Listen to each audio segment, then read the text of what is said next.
बात को लाएं तो 17,200 क्रॉस हो जाए निफ्टी तो 17,500 17,800, और अगर बैंक निफ्टी का अगला अगला रेजिस्टेंस 36,700 के पहले मुझे नहीं दिख रहा है, और 36,700 क्रॉस होने के बाद सीधा 38,700 है।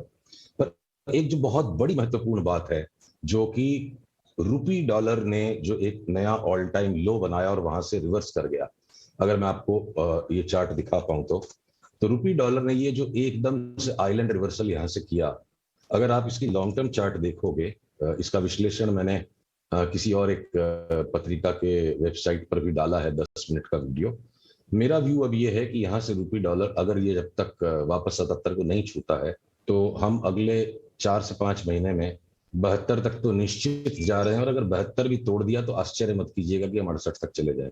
इसका शेयर बाजार के लिए एक बहुत ही महत्वपूर्ण इससे दृष्टिकोण बनता है।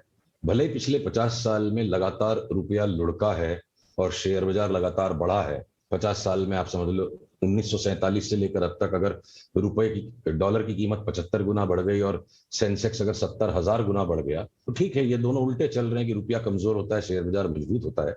पर जब जब इस लगातार आती रुपए की लॉन्ग टर्म गिरावट में 3, 5, 6 महीने 7 महीने के करेक्शन के पीरियड बने, जब डॉलर में बड़ा करेक्शन आया इन बिटवीन, स्टॉक मार्केट की 75% रिटर्न्स उसी पीरियड में आ जाती है ऑलमोस्ट एवरी टाइम।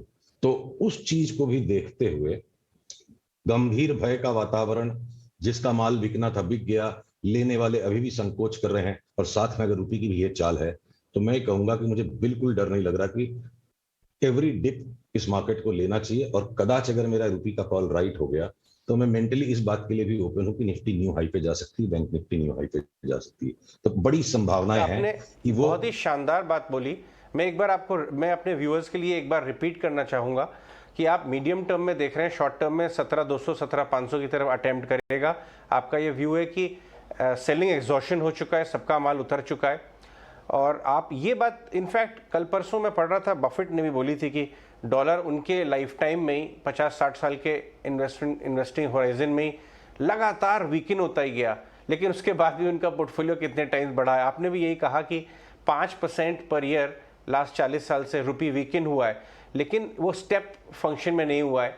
और ये जो पीरियड आ गया स्ट्रेंथनिंग का, उसमें मार्केट ब्लास्ट कर सकता है। ये बहुत ज़रूरी है और हम इसका ध्यान ज़रूर